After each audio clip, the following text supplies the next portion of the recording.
On retrouve aussi les réactions de crise où l'on constatera chez les élèves déjà vulnérables des réactions de détresse psychologique ou de crise suicidaire.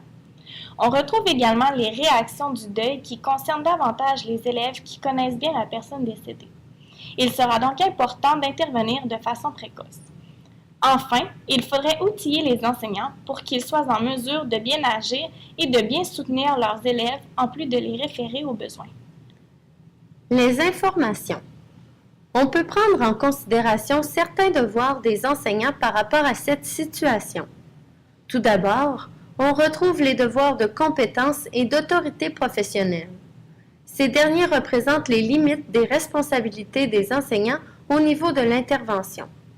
En effet, ils ont certes le devoir d'annoncer la nouvelle, de recadrer les informations au sujet de l'événement, de repérer ainsi que de référer les élèves vulnérables vers une ressource appropriée dans l'école, mais en aucun cas, il est de leur devoir d'offrir un soutien psychologique à ces élèves.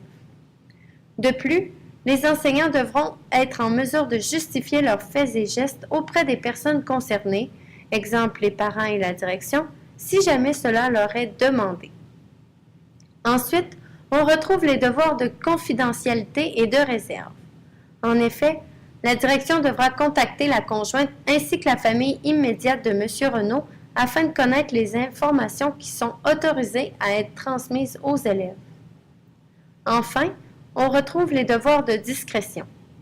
Puisque le suicide de M. Renaud est un sujet délicat, il faudrait convenir des mesures à prendre si la presse en venait à se présenter à l'école pour obtenir des détails. Ainsi, pour respecter la famille, il faudra tout faire pour éviter que la nouvelle ne s'ébruite. De plus, il faudrait s'assurer que les deux fils de M. Renaud soient respectés par les autres et bénéficient d'un encadrement supplémentaire. Les solutions. À la suite d'une discussion avec une enseignante d'expérience, nous en sommes venus à quelques pistes de solutions. Premièrement, on considéra la directrice comme le point de ralliement. En effet, c'est elle qui devra contacter la famille pour obtenir toutes les informations. Il faudra aussi s'assurer d'avoir une concertation dans l'équipe école et avec la psychologue en ce qui concerne les mesures à prendre. Toute l'équipe devra discuter de ce qui pourra être dit et non dit.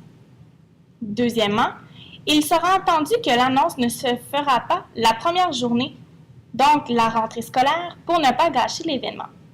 En effet, la première journée de classe est souvent très attendue des élèves et considérée comme une journée joyeuse. Les enseignants devront aussi s'en tenir aux détails, au délai convenu à divulguer aux élèves selon l'âge et les questions posées par ceux-ci.